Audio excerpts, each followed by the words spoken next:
इसकी एक डंडी बिल्कुल सीधी है और दो डंडियां सर्प की आकृति की आड़ी टेढ़ी बनी हुई है।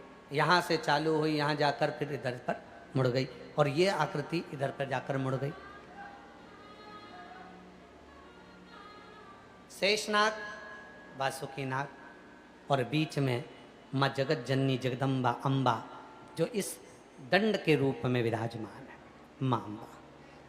और ये जो प्रतिबिंब स्वरूप तुमको दिख रहा है, जो बीच का एक स्वरूप नजर आ रहा है, लोग कहते हैं त्रिशूल माँ देवी के हाथ में भी होता है, त्रिशूल सारे देवताओं के हाथ में होता है, त्रिशूल आखिर सभी के पास, ब्रह्म जी के पास में, स्वयं दत्त महाराज के पास में, सबके पास में त्रिशूल का भाव होता है। त्रिशूल में एक शेषनाग है, दूसरा वासुकी नाग है और बीच का जो दंड जिसको हम पकड़े हुए हैं ये माँ आद्य शक्ति है। और त्रिशूल के जो बीच का भाग है वो कहाँ प्रकट हुआ? तो शास्त्र कहता है, शिव महापुराण की कथा कहती है, जब शेषनाग और वासुकी नाग दोनों में झगड़ा होने लगा, माँ अम्बा जगदम्बा तब साधना में लीन हो गई। तब दोनों के झगड़े को मिटाने के लिए भगवान एक स्वरूप में, हरि और हर दोनों का एक स्वरूप हो गया। आधा भगवान शिव हैं और आधा भगवान विष्णु हैं। दोनों इस स्वरूप में प्रकट होकर शेषनाग और वासुकी नाग को दर्शन देते हैं। और जब शेषनाग, वासुकी नाग, आद्य शक्ति और हरि और हर, जम के बोलो कौन?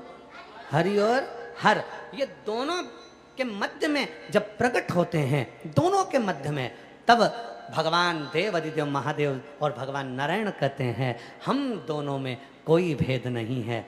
तब माँ अम्बा जगदम्बा ने हाथ जोड़कर कहा, अगर आप इन शेषनाग और वासुकी नाग के लिए एक हो गए हो तो कृपा करो सारे दुष्टों का संहार करो। तब शिवजी हरि और हर, शेषनाग, वासुकी नाग, माँ अम्बा, आद्य शक्ति और हरि और हर के रूप में त्रिशूल प्रकट हो गया, जिसने पूरे दुष्टों का संहार कर दिया, पूरे दुष्टों। तो दुनिया को लगता है ये केवल त्रिशूल है।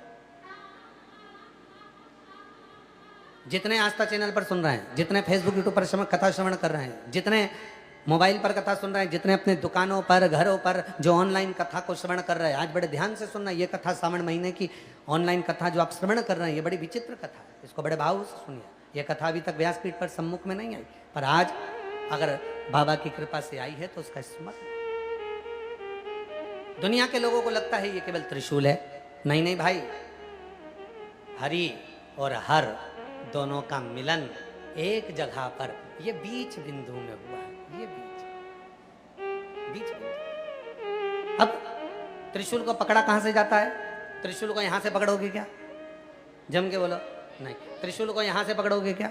नहीं। त्रिशूल को यहां से पकड़ोगे? नहीं। त्रिशूल को यहां से पकड़ोगे? नहीं। त्रिशूल को पकड़ोगे आप यहां से। मतलब अपने भीतर शक्ति उत्पन्न होना चाहिए, अपने भीतर बल आना चाहिए, और जब शक्ति हमारे पास होगी तो फिर ये हरि हर, शेषनाग, वासुकी नाग अपना कर्म, अपना कृत्य तुरंत करेंगे। फिर वो दुष्टों का संहार तुरंत करेंगे, दुष्टों का।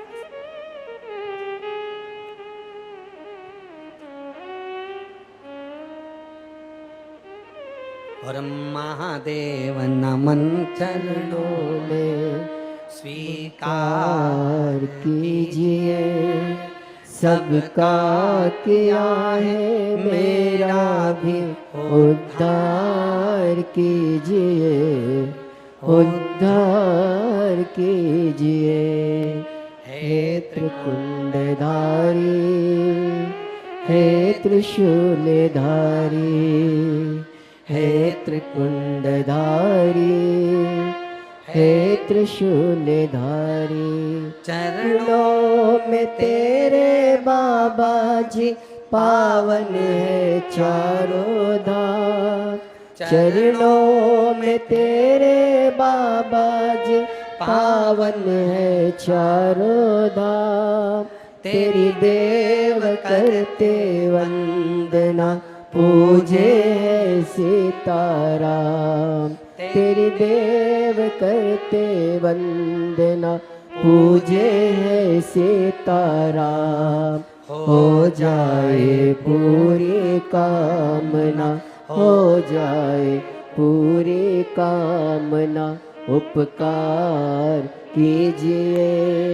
सबका किया है मेरा भी उद्धार कीजिए, उद्धार कीजिए।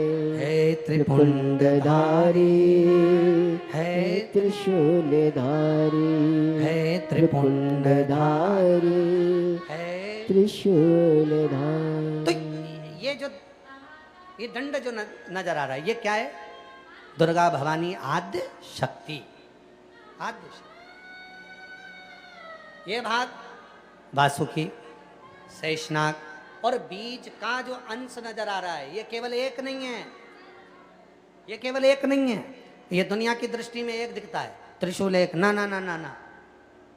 हरि और हर दोनों का मिलन है, दोनों का मिलन।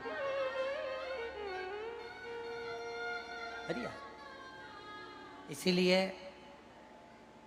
हमारे यहाँ कहा जाता है,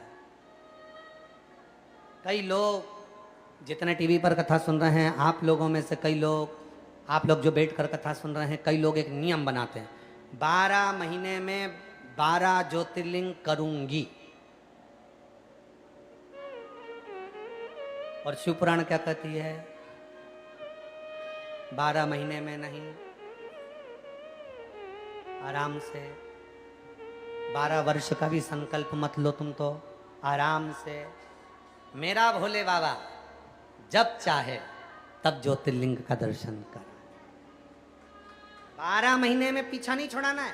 कई माताओं का नियम रहता है, मैं बस मेरे, आप देखना नवरात्रि के व्रत लेती हैं, तो मैं 9 दिन बस नवरात्रि का व्रत करूंगी, मैं 5 दिन का ये व्रत करूंगी, मैं 4 दिन का व्रत, मतलब वो 9 व्रत करने के बाद आप माता रानी को भूल जाओगे, या आप सावन के महीने का व्रत कर कर शिव को भूल जाओगे। आप लोगों का नियम, शिव पुराण की कथा कहती है, अगर कोई तुमसे कहे कि 12 महीने में 12 ज्योतिर्लिंग का नियम धारण करो, तुम साफ मना कर दो, नहीं, मेरे पिताजी से मिलने के लिए 12 महीने नहीं, मेरे पिताजी से मिलने के लिए तो पूरी जिंदगी मेरी मौजूद है, पूरी जिंदगी। ये 12 महीने का नहीं। हो सकता है कभी कभी मन में आ जाए, काशी 2 बार बुला ले, ओमकारेश्वर 3-4 बार बुला ले, आप लोग सीहोर आओ तो उज्जैन अवंतिका पूरी 2-4 बार चले जाओ, तो कोई जरूरी है कि एक ही बार जाऊंगी? नहीं, मेरा बाबा जब चाहेगा तब मैं बारंबार जाऊँ।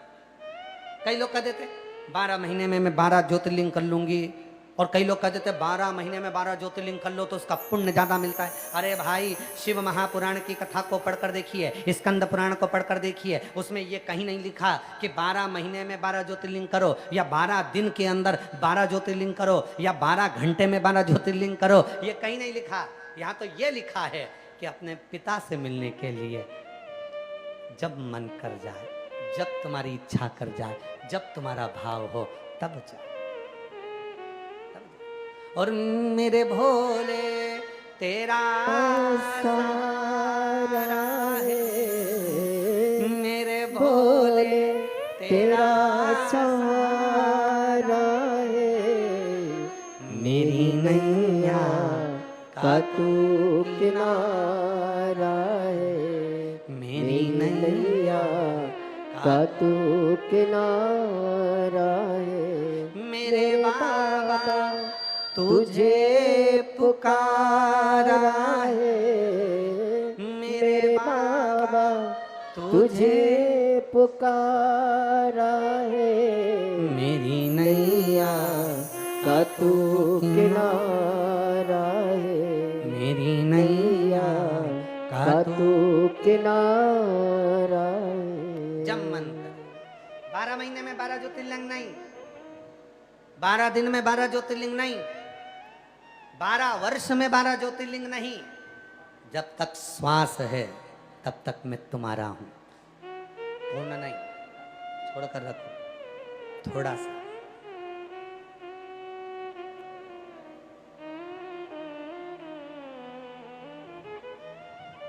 अपने नियम को थोड़ा सा, कई लोग कह देते हैं कि मेरा ये वाला व्रत पूरा हो गया, मैं उद्यापन कर दूं। उद्यापन करी तो फ्री हो गए। जैसे ही लोगों के 12 ज्योतिर्लिंग हुए तो लोग कहते थे हमारे तो हो गए, फ्री हो गए ना। मैं तो आऊंगा, करूंगा आराम से। सारा। और सत्य का है ना, तुम्हें बाबा की प्रतीक्षा होना चाहिए और बाबा को तुम्हारी प्रतीक्षा हो। तुम्हें बाबा की प्रतीक्षा हो और बाबा को तुम्हारी प्रतीक्षा हो, दोनों को एक दूसरे की प्रतीक्षा होना चाहिए, एक दूसरे की प्रतीक्षा। इसका भी एक संवाद है।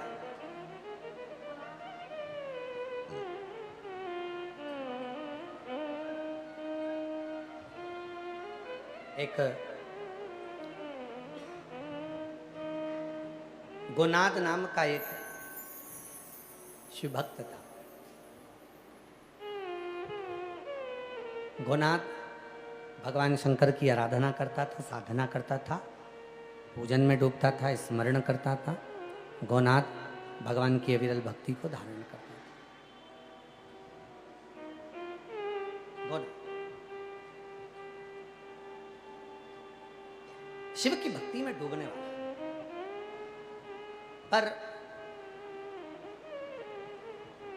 उसकी मृत्यु नजदीक में थी। गोनाद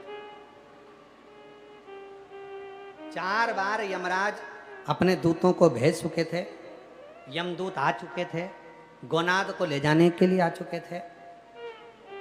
स्कंद पुराण कहती है कि गोनाद के प्राण लेने के लिए यमदूत आते थे, पर गोनाद को ले जा नहीं पाते।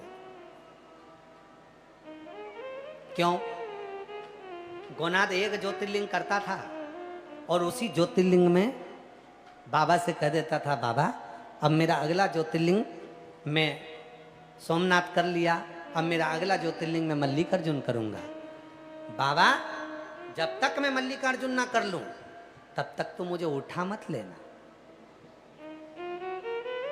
तो मुझे उठा मत लेना। कहां खड़े होकर बोलता था? एक ज्योतिर्लिंग में खड़े होकर बोलता, बाबा मेरा एक ज्योतिर्लिंग हो गया। गोनाथ कहता, जब तक मेरे मल्लिकार्जुन ना हो जाए तब तक तो मुझे उठा मत लेना। अब गोनाथ का हो गया एक्सीडेंट, यमराज उसे लेने आ गए, यमदूत उसे लेने आ गए, पर उसने तो मल्लिकार्जुन का संकल्प ले लिया था कि अगला ज्योतिर्लिंग मल्लिकार्जुन करूं, जब तक दर्शन ना करूं तब तक उठा मत ले। और खड़े होकर बोला भगवान शंकर के सामने, काल अधिपति महाकाल के सामने, शिव के सामने। वापिस लौट गए यमदूत। ऊपर जाकर यमदूत जैसे ही पहुंचे और ऊपर जाकर जो धर्मराज ने मीटिंग ली और धर्मराज ने पूछा, क्यों तुम तो गोनाथ को लेने के लिए गए थे तो उसके प्राण नहीं छूटे? तुम तो गोनाथ को लेने के लिए गए थे ना, तो उसके प्राण कहाँ हैं? तो इतने में कहा कि वो गोनाथ ला नहीं सकते, क्योंकि अभी उसको मल्लिकार्जुन का दर्शन कर लेने तो फिर उसको लेके आएंगे। अब 1-2 साल तक गोनाद मल्लिकार्जुन नहीं गया। अब मौत भटकती रही कि अब जल्दी से ये मल्लिकार्जुन कर ले तो मैं इसके प्राण छोड़ दूं और इसको लेकर चले जाऊं। अब ये मल्लिकार्जुन करे तो ये मरे। अब वो पहुंच गया मल्लिकार्जुन दर्शन करने के लिए। अब जैसे ही मल्लिकार्जुन दर्शन कर रहा था, इतने में यमराज टोली लेकर बाहर खड़े हुए थे। ये निकला बाहर और इसको निपटाया। ये बाहर निकला और इसको मारा। अब गोनाद इतना चतुर था कि वो मल्लिकार्जुन ने खड़े होकर करा, भोलेनाथ कृपा करना, आपका दर्शन हो गया शंभु, आज मेरा मल्लिकार्जुन हो गया बाबा, पर जब तक मैं महाकाल का दर्शन ना कर लूं तब तक नहीं मरूं, कृपा करना, तू मुझे उठा मत लेना। भोलेनाथ तू मुझे उठा मत लेना और कृपा करना, जब तक मैं महाकाल का दर्शन ना कर लूं तब तक मेरे प्राण ना छूटे।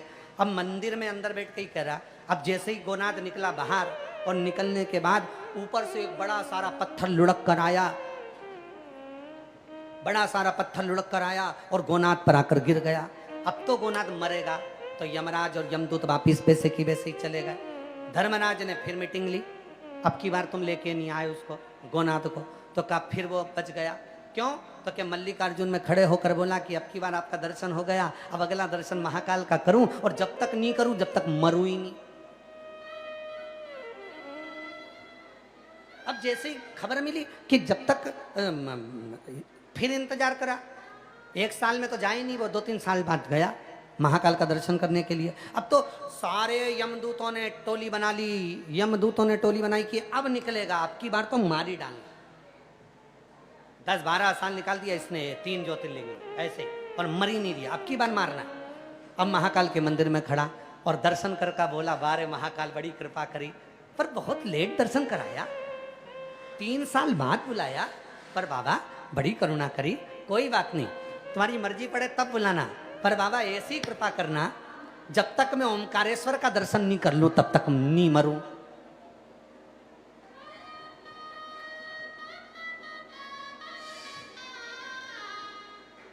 जब तक मैं ओमकारेश्वर का दर्शन ना कर लूं तब तक नहीं मरूं। अब फिर निकला बाहर, और जैसे ही महाकाल से बाहर निकला, और महाकाल से बाहर निकलकर अब की बार सामने से ही महाकाल वन में से निकलकर एक सांप आया, इसको डस गया, और डसा तो यमदूतों ने सोचा अब की मरेगा, पर मालूम पड़े फिर बच गया। फिर गए ऊपर, धर्मराज ने कहा क्यों, तुम तो गोनाथ को उठाने गए थे और गोनाथ को लेके आए, तो क्या वो तो मरा ही नहीं है। फिर एक बार बोल दिया, अब क्या ओमकारेश्वर जाएगा, ओमकारेश्वर के लिए 6 साल के बाद ओमकारेश्वर गया। अब ऐसे करते हुए उसके 22 साल निकल गए, मौत उसके पीछे दौड़ रही। ये महाकाल दर्शन करने के बाद अब की बार इसको ओमकारेश्वर में तो निपटा ही देंगे, पक्का। यमदूतों ने विचार कर लिया, अब की बार इस गोनाथ को तो ओमकारेश्वर में निपटाएंगे। अब जो ओमकारेश्वर में निपटाने गए, वो ओमकारेश्वर के मंदिर में दरवाजे पर खड़ा, दरवाजे पर से अंदर प्रवेश गया, अंदर। अच्छा, यमदूत मंदिर के अंदर प्रवेश नहीं कर सकते, अंदर जाएंगे, बाहर खड़े इंतजार कर रहे, अब आएगा। जैसे ही आया गोनाथ अब की बार फिर कहा, वाह वाह वाह ओमकारनाथ, क्या गजब करा, 6 साल के बाद दर्शन दिए, कोई बात नहीं बाबा बुलाते रहना। अब मेरे मन में आया है, अब की बार मैं भीमा शंकर का दर्शन कर लूं, और जब तक भीमा शंकर का दर्शन नहीं करूं तब तक मुझे उठा मत लेना तुम मुझे उठा मत लेना। अब की बार यमदूतों ने कहा, विचार करते इसको नर्मदा जी में पटक देते हैं। और जैसे ही आ रहा था नहाने के लिए नर्मदा जी में गया, और जो नर्मदा जी में गया तो नर्मदा जी का बहाव बढ़ा दिया यमदूतों ने, जो बहाव बढ़ाया ये उसमें बह गया। तो विचार कर, अब की बार मर जाएगा, बचेगा ही नहीं। मालूम पड़ा एक पत्थर से जाकर चिपक गया, निकल के बाहर आ गया।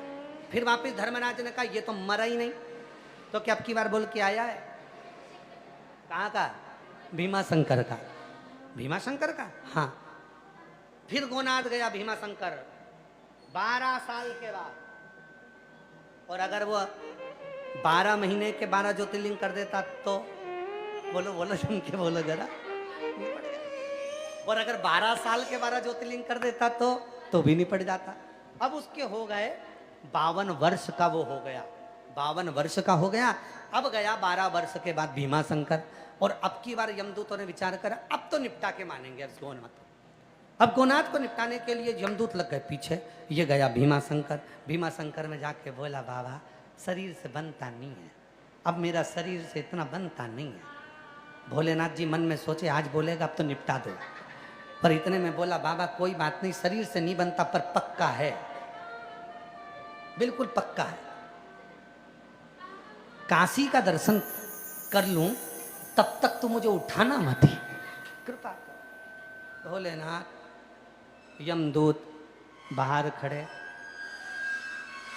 यमदूत बाहर खड़े, और जैसे ही यमदूत बाहर खड़े,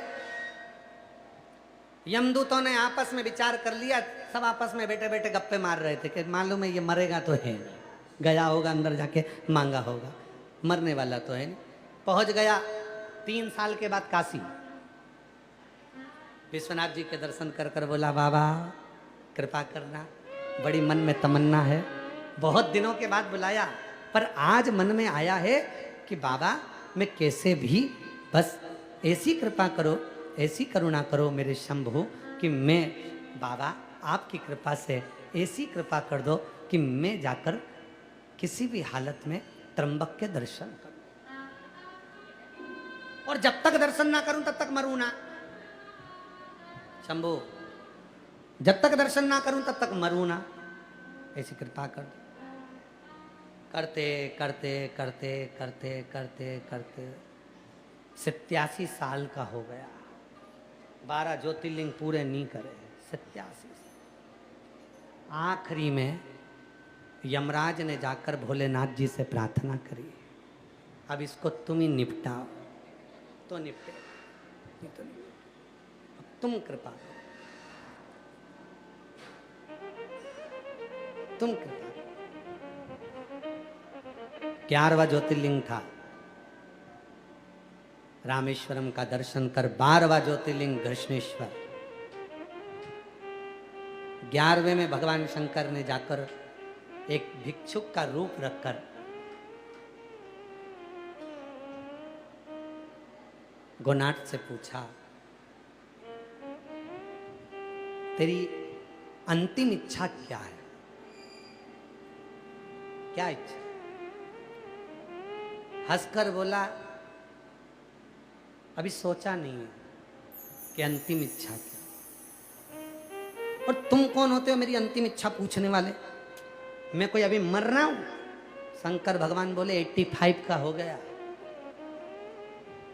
अब तो मुंह से बोल दे कि केवल एक ही ज्योतिर्लिंग की इच्छा रह गई है, 12वां आखिरी है घृष्णेश्वर, और जाने की तैयारी कर ले। बोल तेरी अंतिम इच्छा क्या है? तो कहने तुमको क्यों बताऊं मेरी अंतिम इच्छा क्या है? और बैठा रामेश्वरम के ज्योतिर्लिंग में बोलता है, बाबा बड़ी कृपा करी, 85 का हो गया, तो कृपा करके मुझे घृष्णेश्वर का दर्शन करा दे, और जब तक दर्शन नहीं करूं तब तक मरूं ही नहीं। शंकर जी ने जाकर कह दिया आखिरी है, तैयारी रखना, अब निपटा देना। तो क्या अब तो वैसे ही निपट जाएगा, 92-93 का हो गया, 92 का हो गया, अब क्या बचा। घृष्णेश्वर का दर्शन करने के लिए गया, वहां खड़े होकर बोलता है, बाबा बड़ी कृपा करी, 92 की उम्र में मेरे को तुम्हारा दर्शन हुआ, बस एक इच्छा रह गई है तुमसे मिलने की। एक बार बाबा नंदी पर बैठ कर आना, पार्वती को साथ लाना और तेरा दर्शन करूं, तब मेरे प्राण छूटें। अब मांगा। जैसे ही घृष्णेश्वर से बाहर निकला, शिव नंदी पर बैठकर पार्वती को साथ लेकर सामने खड़े थे। यमदूत खड़े थे इसको लेने के लिए। यमदूत ने देखा इसको तो शंकर नंदी पर बैठकर पार्वती को साथ लेकर। आप लोगों ने 12 ज्योतिर्लिंग में से कोई सा ज्योतिर्लिंग करा है? कौन कौन सा करा? महाकाल, ओमकार, आप लोग? मल्लिकार्जुन करा, सोमनाथ करा। पूरे 12 ज्योतिर्लिंग का दर्शन करो। और आपसे भी निवेदन है, जितने आस्था चैनल पर कथा श्रवण कर रहे हैं, गोनाथ की कथा को जिसने श्रवण करा, हर ज्योतिर्लिंग में जाकर कहता था मेरा वो ज्योतिर्लिंग नहीं हो जाए जब तक मुझे मारना मत, मेरे प्राण ना छूटे। पूरे 12 ज्योतिर्लिंग का दर्शन करिए और आखिरी में घृष्णेश्वर जाकर दर्शन करिए। 12 ज्योतिर्लिंग में केवल एक घृष्णेश्वर ज्योतिर्लिंग ऐसा है जिस ज्योतिर्लिंग के शिखर पर शंकर भगवान नंदी पर पार्वती को लेकर बैठे हैं, क्योंकि केवल गोनाथ के लिए उस ज्योतिर्लिंग के दरवाजे पर भगवान शिव स्वयं नंदी लेकर खड़े थे। मैं तुझे लेने के लिए आया हूँ, दर्शन देने के लिए आया हूँ, तू मेरे साथ चल, मेरे साथ। तब गोनाथ ने हाथ जोड़ लिए, और गोनाथ ने हाथ जोड़कर भगवान से विनय करी।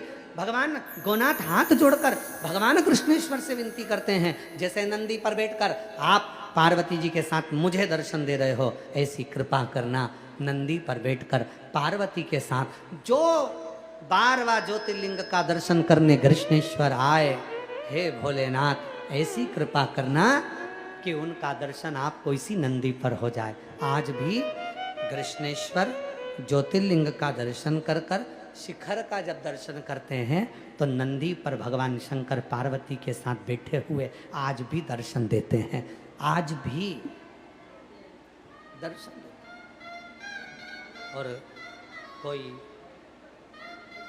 दूसरा लेने नहीं आया है, गोनाथ को लेने के लिए स्वयं देवादिदेव महादेव मेरा शंकर आया, मेरा शिव आया। 11 अगस्त को श्रावण की शिवरात्रि है, जिसमें शाम को 7 बजे ऑनलाइन आप और हम सभी पार्थिव शिवलिंग का अभिषेक पूजन करेंगे। और 11 अगस्त को पार्थिव शिवलिंग का पूजन बाबा की ऐसी कृपा हुई है कि अब की बार काशी की ही पवित्र भूमि से ऑनलाइन आप और हम इस पवित्र शिवलिंग का अभिषेक करेंगे। आप सब अपने अपने घरों में शाम को 7 बजे आस्था चैनल के माध्यम से, फेसबुक यूट्यूब के माध्यम से, सोशल मीडिया के माध्यम से जुड़ेंगे। पूजन का सामान की लिस्ट, कथा जब शुरू होती है या विराम होती है आस्था चैनल पर, उस पर भी लिस्ट चलती है और सोशल मीडिया पर भी उसकी लिस्ट चलती है। आप और हम पूजन के सामान की लिस्ट उसमें से देख सकते हैं और पूजन की सामग्री एकत्रित कर कर पार्थिव शिवलिंग का निर्माण आप पहले कर लें। 7 बजे पूजन में बैठें और बाबा का ऑनलाइन अभिषेक करें। 25 अगस्त को बाबा की भौम कावड़ है, जो प्रदोष के दिन, भौम प्रदोष के दिन होगी। आप और हम इसको कामना की कावड़ कहते हैं। बाबा को अपने मन का भाव कहने के लिए शिव भक्त सुबह 9 बजे माँ सीवन के तट से जल भरेंगे। 11 किलोमीटर पैदल पैदल बाबा का भजन करते हुए आप और हम चलेंगे। बड़े प्रेम से बाबा की भक्ति को धारण करेंगे। ये पवित्र कथा ऑनलाइन आज चतुर्थ दिवस की है, जिसको कथा की शिवरात्रि भी कहते हैं। 5 दिन की कथा है, तो भाव से आज कथा की शिवरात्रि भी है। हृदय से बाबा को अपने मन का बात कहिए और बाबा को अपने मन का भाव कहिए। प्रार्थना करो, विनय करो, निवेदन करो।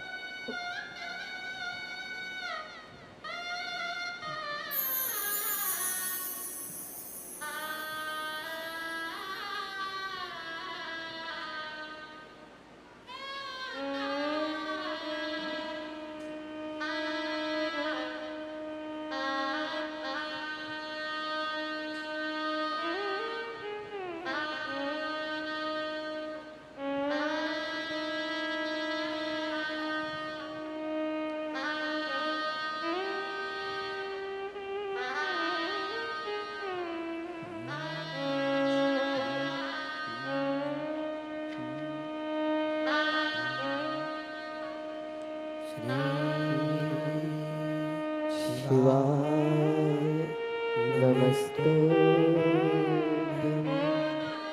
श्री शिवाय नमस्ते श्री शिवाय नमस्ते श्री शिवाय नमस्ते श्री शिवाय नमस्तुभ्यं। भोला सब दुख काटो हमारा, ओ भोला सब दुख काटो हमारा। शिव शंकर जपो तेरे माला, भोले बाबा जपो तेरे माला। भोला सब दुख काटो हमारा, ओ भोला सब दुख काटो हमारा।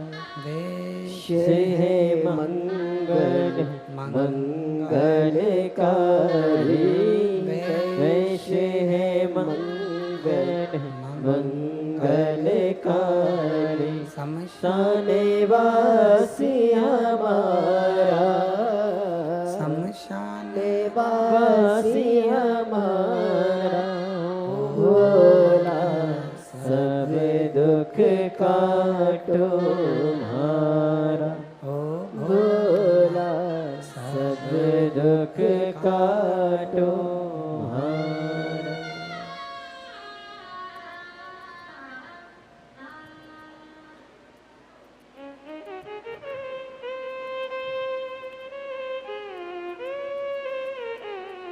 बाबा देवाधिदेव महादेव भगवान शिव, ओगरदानी त्रिकालदर्शी कैलाशी अविनाशी भगवान शंकर की पवित्र कथा कर रही है। शिव महापुराण की कथा वर्णन कर रही है। बाबा का पवित्र चरित्र कह रहा है, शिव तत्व कह रहा है, भगवान शंकर की पवित्र कथा कर रही है।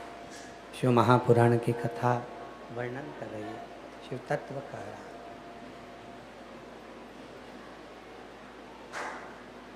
गोनाथ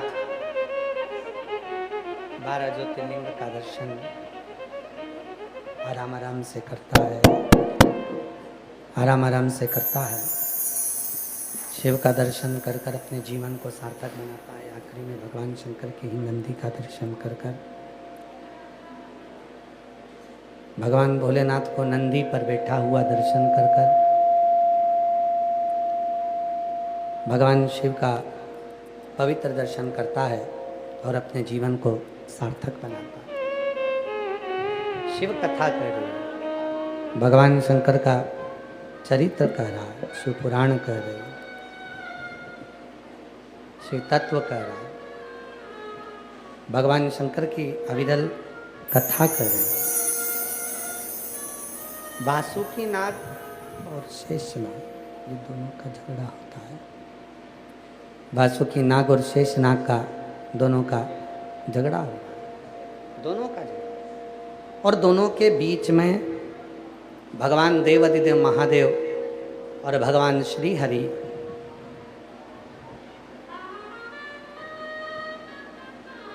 दोनों ही प्रकट हो जाते, हरि और हर दोनों का स्वरूप का दर्शन मध्य में हो जाता है। दोनों का दर्शन, हरि और हर का दर्शन होता है। पार्वती जी उनको वासुकी नाग को भी पार्वती जी समझाती हैं और शेष नाग को भी पार्वती जी समझाती हैं। वासुकी नाग को भी समझा रही हैं, शेष नाग को भी समझा रही हैं, दोनों को समझा। केवल एक शिव महापुराण की कथा ऐसी है जो कहती है हमें किसी भी देवता का कभी अपमान नहीं करना चाहिए, किसी भी देवता का कोई अपमान ना, कोई अपमान ना। और जो जैसी भावना लाया वैसा है फल पाया, नहीं खाली उसे लौटाया वो मन ही मन हर्षाया। और कर दिया माला माल काशी वाले ने, लुटा दिया भंडार काशी वाले। थोड़ा मिठास कर दो, उसमें साउंड ठीक नहीं चल रहा है, कुछ मीठा करो, आवाज बहुत रुखी जा रही है। लुटा दिया भंडार काशी वाले ने, कर दिया माला माल काशी वाले। शिव तत्व कह रहा है, भगवान शंकर की कथा कर रही है, शिव पुराण की कथा वर्णन कर रही है, शिव कथा कर रही है, बाबा की भक्ति कर रही है, शिव महापुराण कर रही है। दोनों के सम में, दोनों के मध्य में हरिहर का दर्शन होता है। इसीलिए शिव महापुराण की कथा में वर्णन आता है, कभी यदि स्वप्न में सर्प दिख रहे हों, स्वप्न में यदि सांप नजर आते हैं, सर्प दिखते हैं, सांप नजर आते हैं, या अपने घर के पूर्वज पितर नजर आते हैं, पूर्वज दिखते हैं, पितर दिखते हैं, कोई मरकर चले गया, कोई शांत होकर चले गया, वो अगर दिखता है, बार बार नजर आता है, पितर दिखते हैं, कोई श्वेत वस्त्र में हमारे पितर नजर आते हैं या सर्प नजर आते हैं, तो उसमें शिव पुराण कथा कहती है कि 4 पुष्प लिए जाते हैं। उसमें 3 पुष्प श्वेत होते हैं और 1 पुष्प लाल होता है। 4 पुष्प लिए जाते हैं। यदि सर्प दिखते हैं, पितर दिखते हैं, कोई मरा हुआ व्यक्ति बार बार नजर आता है, कोई मृत्यु के घाट पर उतरने के बाद कोई मुर्दा दिख रहा होता है, कोई नग नजर आ रहा होता है, तो 4 पुष्प लिए जाते हैं। 3 पुष्प होते हैं उसमें सफेद और 1 पुष्प होता है लाल। कहते हैं वो जो 4 पुष्प होते हैं वह भगवान शंकर का जो शिवलिंग होता है, जरा ध्यान देंगे, जैसे शिव जी का जो शिवलिंग है, इस शिवलिंग पर चारों स्थान पर 4 पुष्प अपने को रखना है। 3 पुष्प शंभो शंभो शंभो शंभो शंभो, 3 पुष्प। एक ये तो हो गई जलाधारी जहाँ से जल बहता है, 1 पुष्प यहाँ, 1 पुष्प यहाँ, 1 पुष्प यहाँ, ये तीनों जगह पर सफ़ेद पुष्प आएंगे। और चौथा जो स्थान होता है जिसको अशोक सुंदरी की जगह कही जाती है, वहाँ लाल पुष्प आएगा। इन चारों पुष्पों को वापस उठा लिया जाता है। इन चारों पुष्पों को लाल वाले पुष्प से उठाना प्रारंभ करते हैं और फिर तीनों सफ़ेद पुष्पों को उठा लेते हैं।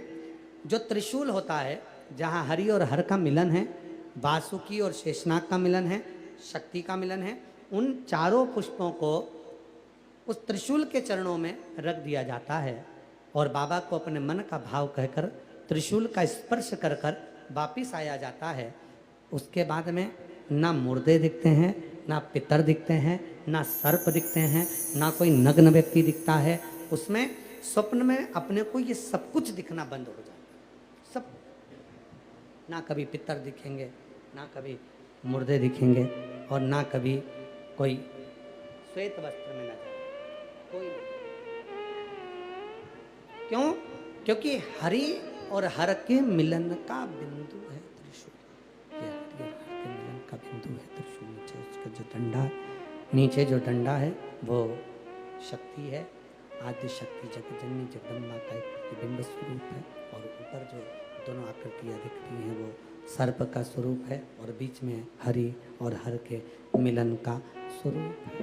हरि हर मिलन का 4 स्वरूप उसमें।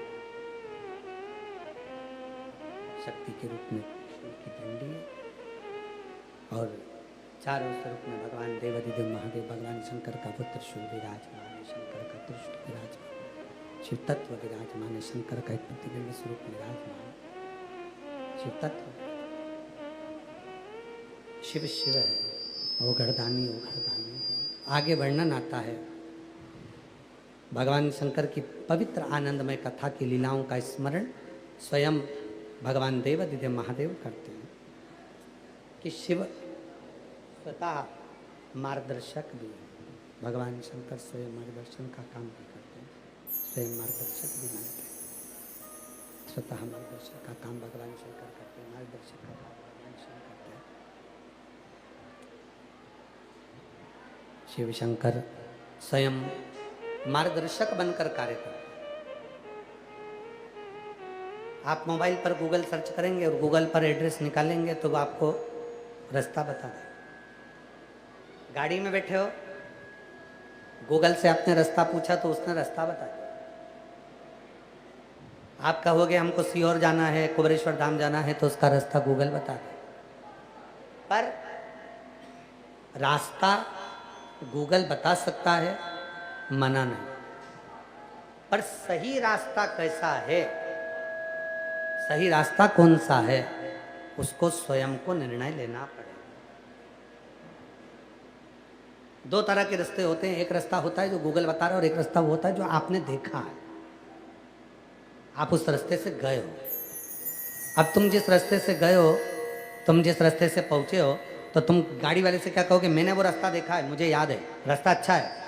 2-4 किलोमीटर भले थोड़ा बहुत आड़ा टेढ़ा निकल सकता है, 2-4 किलोमीटर वो रास्ता थोड़ा आड़ा टेढ़ा हो सकता है, 2-4 किलोमीटर वो रास्ता बेकार हो सकता है, पर वो रास्ता मैंने देखा है, क्योंकि तुमने उसको देख रखा, तो तुम कह सकते। उसी तरह शिव महापुराण की कथा का जो रास्ता है, शिव पुराण की कथा का जो क्रम है, जितने लोग भगवान शंकर की अविरल भक्ति में डूबते हैं, जो भगवान शंकर की कथा को श्रवण करते हैं, जो भगवान शंकर की कथा को सुनते हैं, या जो शिवालय जाते हैं, शंकर जी के मंदिर जाते हैं, अगर कोई को पशुपति व्रत करना नहीं आता, या किसी को जल चढ़ाना नहीं आता, या कोई क्रम आपने सुना कि स्वप्न दिखे, या स्वप्न में नाग दिखे, सर्प दिखे, या आपको कुछ गलत नजर आ रहा है, तो भगवान शंकर को कितने पुष्प चढ़ाना है? जम के बोलो 4। कितने सफ़ेद? 3। 1 लाल। 4 पुष्प अगर शिव जी को हम समर्पित कर रहे हैं, चढ़ाने का भी तरीका है। जैसे यहाँ सफ़ेद पुष्प चढ़ाया, यहाँ सफ़ेद पुष्प चढ़ाया, यहाँ सफ़ेद पुष्प चढ़ाया, और जो अशोक सुंदरी वाली जगह है उस पर लाल चढ़ाया। कोई को अगर स्वप्न दिख रहे होते हैं तो आप उसे बता सकते हैं। कोई पशुपति व्रत गड़बड़ कर रहा है, कोई पशुपति व्रत गलत कर रहा है, आप उसको बता सकते हैं कि भाई प्रसाद तूने दुकान से क्यों खरीदा? तूने पशुपति नाथ का अगर व्रत करना है तो प्रसाद को स्वयं को बनाना पड़ेगा, स्वयं को बनाना है। प्रसाद उतना ही लेकर बनाना है जितना तुम्हें मंदिर लेकर जाना है। अगर कढ़ाइया में प्रसाद बनाया, भगोनी में तुमने प्रसाद बनाया और वो प्रसाद का थोड़ा सा भी अंश तुमने पात्र में ही छोड़ दिया, भगोनी में ही छोड़ दिया, तो प्रसाद के तो 2 हिस्से वही हो गए। एक घर छोड़िया है, एक आप लेकर जाते।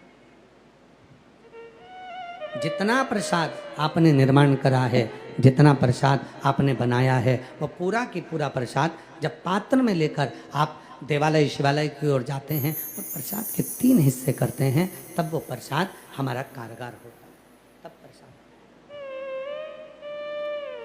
और शंभु शरणे पड़ी मांगो घड़ी रे घड़ी दुख काटो, दया करीने दर्शन आपो। शंभु शरणे पड़ी मांगो घड़ी रे घड़ी दुख काटो, दया करीने दर्शन आपो। शिव की उपासना, भगवान शंकर का भजन। शंकर भैया रिंकू बहुत गला तकलीफ दे रहा है, उसको मिठास तो करो, बहुत प्लेन चल रहा है भाई। शंभु शंभु शिव कथा कर रही है, भगवान शंकर का चरित्र कर रहा है, शिव महापुराण की कथा कर रही है, शिव तत्व कर रहा है। पशुपति व्रत गड़बड़ है, गलत कर रहा है कोई, आप उसको समझा सकते हो, अब ठीक है मत कर। बस पशुपति व्रत अगर कोई गलत कर रहा है उसको आप समझा सकते हो।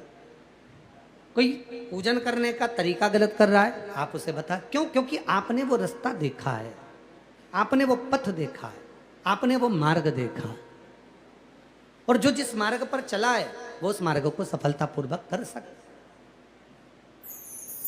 अच्छा, आप लोग कथा सुनने के लिए इधर से आए, अब एक बार आपने रास्ता देख लिया, अब आपको कोई दूसरी बार रास्ता बताएगा क्या? नहीं, हमने देखा है। और नीचे जाओगे ना तो तुम कह दोगे मैं तो कथा सुनने गई थी। तो कथा हमने तो सब दूर देखा, नीचे तो कोई कथा हो नहीं रही है, फिर कहाँ से सुनना? कहाँ पर व्यवस्था में कथा में पूछ गई? अरे उधर से रास्ता है,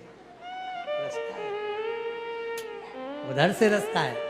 तो आपने रास्ता देख लिया तो आपने दूसरे को बता दिया कि मैंने कथा सुनी है और वहां से ये रास्ता गया है और उस रास्ते से जाकर मैंने सुना। बस शिव महापुराण का प्रसंग ही यही कहता है, भगवान शंकर की कथा ही यही कहती है कि उसमें रास्ता देखा जाता है। किसी ने आपको बता दिया एक लोटा जल सारी समस्या का हल, बोल बम का नारा है, बाबा एक सहारा है, श्री शिवाय नमस्ते। किसी ने रास्ता बता दिया, आप उस रास्ते पे चल दिए, उस मार्ग पर चले, और मार्ग पर चले और चलने पर उसका फल प्राप्त हो गया।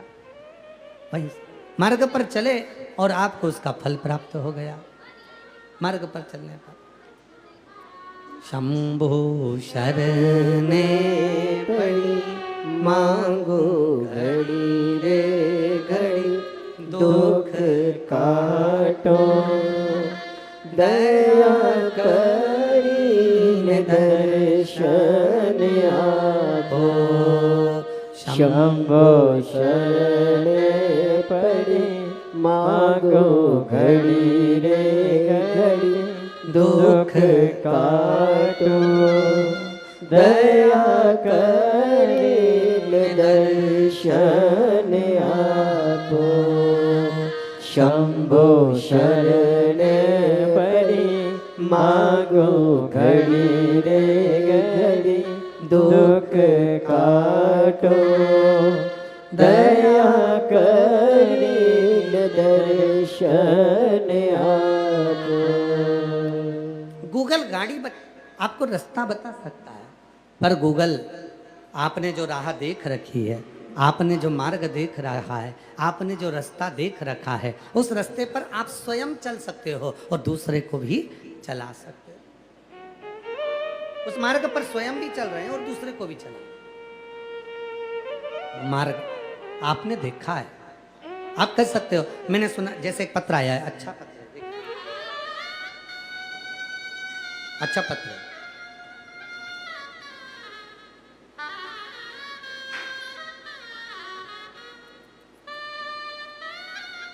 मैं सुमन गुप्ता शाहपुरा जिला जयपुर राजस्थान की निवासी हूँ। बाबा की कृपा का क्या गुणगान करूँ, जितना करूँ उतना कम है। बाबा ने 20 वर्ष के बाद मुझे पुत्र रत्न की प्राप्ति हुई है। मैं बाबा को यहाँ धन्यवाद देने के लिए आई हूँ। अगला एक पत्र अच्छा है, देखिए। चरणों में मेरा कोटि कोटि प्रणाम। गुरुजी, मेरी बच्ची का पेट में अचानक बहुत दर्द होने लगा। मेरी बच्ची दर्द की वजह से बहुत रोने लगी, तो मैं उसे डॉक्टर को दिखा लाई। जब डॉक्टर ने जांच की तो उन्होंने बोला बच्ची का पेट में अपेंडिक्स है। डॉक्टर ने बोला ऑपरेशन करना होगा। तो मैंने बोला डॉक्टर साहब आप कुछ दवाई दे दीजिए तब तक के लिए। तो मेरी बच्ची ने कुछ दिन तक दवाई खाई तो थोड़े दिन तक ठीक रही। फिर उसे दर्द उठा तो मैं उसे दोबारा दूसरे डॉक्टर के पास ले गई, तो उसने बोला अल्ट्रासाउंड कराने के लिए। तो मैंने अल्ट्रासाउंड भी करवाया तो उसमें रिपोर्ट आया कि पेट में गांठ है। वो मैं बोली कोई उपाय डॉक्टर, तो उसने दवाई दे दी और इसी तरह से आने को कहा। बार बार हम डॉक्टर के पास जाते, फिर अल्ट्रासाउंड कराते, फिर गठान दिखती। हम परेशान हो गए।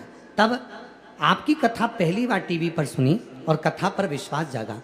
कथा पर विश्वास कर कर मैं सीहोर आई, रुद्राक्ष लेकर गई। उस रुद्राक्ष को मैं तांबे के कलश में गला देती, शिवजी को जल चढ़ा देती, उसी जल को अपनी बेटी को पिला देती। आज मैं बाबा को धन्यवाद देने के लिए आई हूँ कि बाबा की कृपा से बच्ची की सारी रिपोर्ट अब नॉर्मल आई है और बाबा की कृपा से मेरी बच्ची अब ठीक हो गई है। मैं बाबा को धन्यवाद देने के लिए आई हूँ। मेरा नाम माया देवी है और मेरी बच्ची का नाम अंकिता गुप्ता है। हम हजारीबाग झारखंड से आए हैं। शिव शिव है, शंभु शंभु है। और तेरी कृपा बिना ना हिले एक भी अणु लेते हैं श्वास तेरी कृपा से तनु तनु बखान क्या करूं मैं राखों के ढेर का, चपटी बबूत में खजाना कुबेर का। हे गंगधार मुक्ति द्वार ओंकार तू, भोले ओंकार तू, आयो शरण तिहारी शंभु तार तार तू। तो जिसने रास्ता देखा है वो रास्ते तक पहुंचा सकता है, जिसने मार्ग देखा है वो मार्ग तक भेज सकता है, और जो उस मार्ग पर चल गया वो बच गया, वो बच गया। महाराज आप लोग तो आए होगे तो गाड़ी से या ट्रेन से या बस से, जिससे भी आए होगे, तो रास्ते के किनारे किनारे पर पेड़ लगे होते हैं और उन पेड़ों पे सफेद चूना पुता होता है, सफेद पट्टा पुता होता है। क्यों पुता होता है? ये पेड़ सरकार के हैं, इसको कोई काट नहीं सकता। ये पेड़ सरकारी है, इसको काटना नहीं है। ये सरकार के वृक्ष है, इसको कोई काट नहीं सकता, इसको कोई काटेगा नहीं। अब जरा विचार करिए, पेड़ पर सफेद पट्टा पोत दिया, सरकार के हो गए, वो कटेंगे नहीं। और मान लो तुम्हारे मस्तक पर त्रिपुंड आ गया, गले में रुद्राक्ष की माला आ गई, मुख पर शिव नाम आ गया, तो क्या संसार सागर में तुम कट सकते हो? कटोगे नहीं। जब एक पेड़ के ऊपर सफेद पट्टा पोत दिया जाता है, वो वन विभाग का हो जाता है, सरकार का हो जाता है, वो कटता ही नहीं है। और जब अपने मस्तक पर त्रिपुंड आ जाए, तिलक लग जाए, गले में तुलसी या रुद्राक्ष की माला हो जाए, और तो फिर आप और हम इस कलिकाल में क्या संसार के लोगों से, संसार की बातों से क्या कट पाएंगे? नहीं, नहीं कर सकते।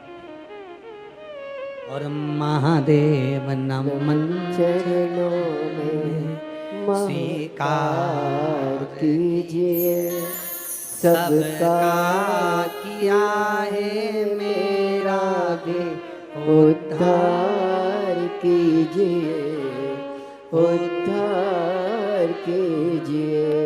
हे त्रिकुंडधारी हे त्रिशूलधारी हे त्रिकुंडधारी हे त्रिशूलधारी। शिव शिव है, वो जगत का कल्याण करता है, वो जगत का उद्धार करता है।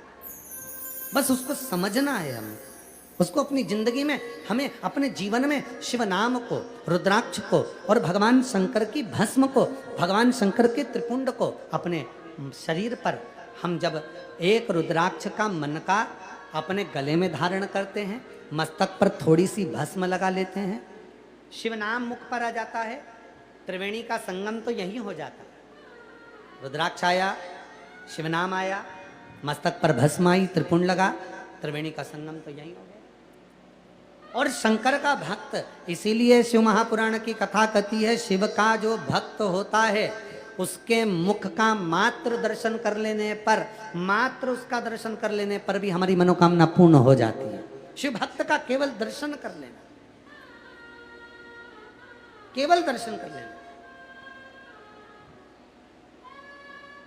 बाबा जी गले में रुद्राक्ष पहने हो आप भी, और आप लोग भी धारण करें हैं रुद्राक्ष। जितने लोग गले में रुद्राक्ष पहने रहते हैं, जितने लोग गले के अंदर रुद्राक्ष का मनका पहने होते हैं, जितने लोग गले के अंदर रुद्राक्ष की माला पहने होते हैं, जितने लोग गले के अंदर रुद्राक्ष धारण करे होते हैं, अगर चलते फिरते भी उसके मुख का भी दर्शन हो जाए तो समझ लेना कि हमें प्रयागराज के स्नान का फल प्राप्त हो गया, हमें काशी के स्नान का फल प्राप्त हो गया, हमें गंगा के स्नान का फल प्राप्त हो गया। क्यों? क्योंकि रुद्राक्ष पहनने वाला मतलब शंकर को अपने हृदय में लेकर चलने वाला होता है। शंकर का स्वयं स्वरूप है रुद्राक्ष, स्वयं स्वरूप,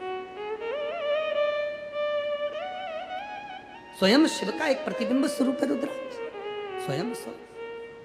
और कितनी बड़ी बात कही। एक बार दक्ष प्रजापति जी की धर्मपत्नी माता प्रसूति, और माता प्रसूति ने एक बार भगवान भोलेनाथ जी को निमंत्रण दे दिया भोजन करने का। अब जरा विचार करिए, अभी कथा के शुरू में चल रहा था, पत्नी धर्मात्मा है और पत्नी भगवान को मानती है और पति ना मानता हो, और उसी के घर में भोजन करने बुलाया गया हो, तो क्या स्थिति होगी। पत्नी तो अमावस्या पूनम पर भोजन कराती, और मालूम पड़े पति गुस्से में लाल होकर आता, क्यों बुला लिया पंडित जी को भोजन करने के लिए, और वो भगा दे। प्रसूति ने, माता सती की माता ने, प्रसूति ने भोजन करने शिव जी को निमंत्रण दिया, बाबा भोजन करने आने। शंकर भगवान ने ठीक भोजन करने का निमंत्रण जैसे दिया, और खबर पड़ी दक्ष प्रजापति को, किस प्रसूति ने भोजन करने बुलाया शिव जी को। दक्ष प्रजापति ने पूछा, तुमने क्यों बुलाया भोजन करने के लिए, क्या जरूरत थी शिव जी को भोजन का। अरे दामाद है हमारा, सतीश भी आई है उससे, माता सती का विवाह हुआ है शिव जी से, और तुम कह रहे हो उसको भोजन करने के बुलाया। दामाद है, बुलाना पड़ेगा। इतने सारे दामाद हैं अपने, उनको बुला लेती। शिव जी को बुलाना जरूरी है, सबको बुलाया है तो उनको भी बुलाया। दक्ष प्रजापति को तो गुस्सा आ गया, आन दो भोजन करने शिव जी को। सारे जितने दामाद थे सबके लिए अच्छा अच्छा सिंहासन बनाया गया, अच्छा अच्छा स्थान, मखमल की गादी लगाई, खूब सुंदर सुंदर तकिए लगाए और सबको स्थान दिया। पर शंकर भगवान जैसे ही आए, दक्ष प्रजापति ने प्रसूति से कह दिया, अब आ तो गए हैं भोलेनाथ भोजन करने के लिए, पर मैं जो बोलूंगा वो करना पड़ेगा, क्योंकि मेरे घर में भोजन करने के लिए आए, मेरे घर में आए भोजन करने के लिए, मेरी मर्जी। प्रसूति हाथ जोड़कर बोली अपने पति दक्ष प्रजापति से, उनका अपमान मत करना, उनका अपमान मत करना, वो आए उनका सम्मान करो, अपमान मत कर देना उनका। पर दक्ष प्रजापति ने शंकर जी के लिए एक अलग स्थान दे दिया, यहाँ ठहरो। सबके लिए मखमल के गादी तकिए थे, शिव जी के लिए केवल एक साधारण सा स्थान, कोई वस्त्र, कोई गादी नहीं, कोई मखमल का तकिया नहीं, केवल एक तख्ता शिव जी के लिए, केवल। महाराज भोलेनाथ बैठ गए और शिव तो शिव है, कर्पूर गौरम करुणावतारम संसार सारम भुजगेन्द्रहारम सदा वसंतम हृदयारविंदे भवं भवानी सहितं नमामि। शिव तो शिव है, शंकर तो शंकर है। शिव शिव है, एकदम सरल सहज, कुछ नहीं बोले, बैठ गए,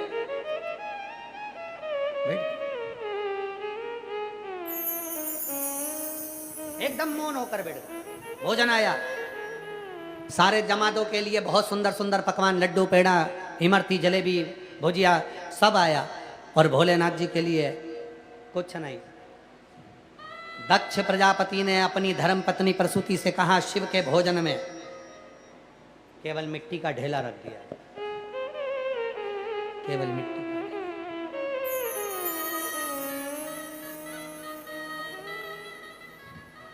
केवल मिट्टी का ढेला। एक मिट्टी का ढेला उठाया, जहां शंकर भोजन करने बैठे उनके सामने मिट्टी का ढेला रख दिया। दक्ष प्रजापति ने सारे दामादों के लिए मखमल, गादी, तकिया सब लगाया, सबके लिए पकवान बनाया, लड्डू, पेड़ा बनाए, इमरती, भजिया, पकौड़ा बनाया, पर शिव जी के लिए मिट्टी का ढेला रख दिया। उस मिट्टी के ढेले को भोलेनाथ ने देखा, और माता सती सामने खड़ी थी। मेरे पति के भोजन की थाली में मिट्टी का ढेला, पत्तल पर मिट्टी का ढेला। शिव मुस्कुरा रहे थे, शिव शिव है, उन्हें कोई मतलब, और शांत है। देख रहे थे, सती आकर खड़ी हो गई, प्रभु मेरे पिताजी ने आपका अपमान कर दिया, कोई बात नहीं, ये मिट्टी का ढेला केवल मेरी थाली में या मेरी पंगत में नहीं आया है, मिट्टी तो उनकी बुद्धि में चली गई जिन्होंने रखा है। जब बुद्धि में कचरा भर जाता है तो व्यक्ति की जिंदगी में सामने कचरा ही नजर आता, कचरा ही।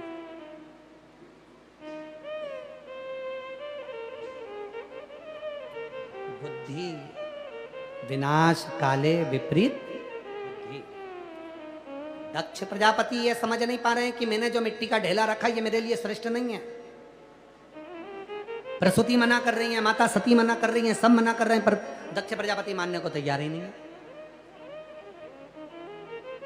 अपमान कर रहे हैं बाबा भोलेनाथ का। और शिव पुराण कहती है, अगर शिव का अपमान हुआ है तो समझ लेना कि 33 कोटि देवता का अपमान हुआ, क्योंकि देवों के भी देव महान, देवों के भी देव महादेव। ऐसे दयालु नाथ से रिश्ता बनाइए, ऐसे दयालु नाथ से रिश्ता बनाइए, मिलता रहेगा आपको जो कुछ भी चाहिए, मिलता रहेगा आपको जो कुछ भी चाहिए।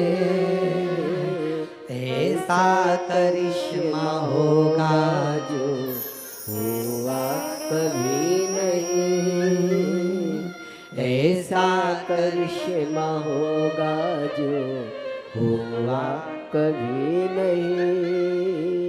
मांगा है भोलेनाथ से वरदान एक ही, मांगा है भोलेनाथ से वरदान एक ही, तेरी कृपा बनी रहे जब तक है जिंदगी, तेरी कृपा बनी रहे जब तक है जिंदगी। मांगा है भोलेनाथ से वरदान एक ही, मांगा है भोलेनाथ से वरदान एक ही। ये देवादिदेव महादेव का अपमान हो रहा है, 33 कोटि देवता का अपमान हो रहा है, ये श्रेष्ठ नहीं है। और विनाश काले विपरीत बुद्धि, अगर शिव जी के लिए निंदा तुम कर रहे हो, शिव जी के लिए अपशब्द तुम बोल रहे हो, शंकर जी के लिए अगर आड़ा टेढ़ा तुम बोल रहे हो, शंकर जी की निंदा तुम सुन रहे हो, शंकर जी की निंदा तुम कर रहे हो, शिव भक्त के लिए आड़ा टेढ़ा तुम बोल रहे हो, शिव भक्त की निंदा तुम कर रहे हो, तो ध्यान रखना ये सब कुछ अगर तुम कर रहे हो तो समझ लेना कि अब तुम्हारा अंत होने वाला है। अब तुम्हारी जिंदगी में कहीं ना कहीं भाटा पड़ने वाला है, तुम्हारी किस्मत में कहीं ना कहीं अब भाटा पत्थर तुम्हारी किस्मत में लिखा है। शिव की निंदा, तुम यदि निंदा कर रहे हो, तुम यदि निंदा सुन रहे हो,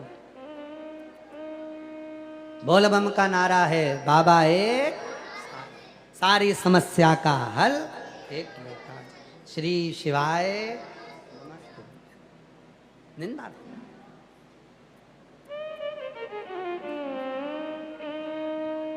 महाराज शिव कथा कर, सती माता ने हाथ जोड़ लिए भोलेनाथ जी को, शिव जी प्रसन्न हो रहे हैं, तो चिंता मत कर सती,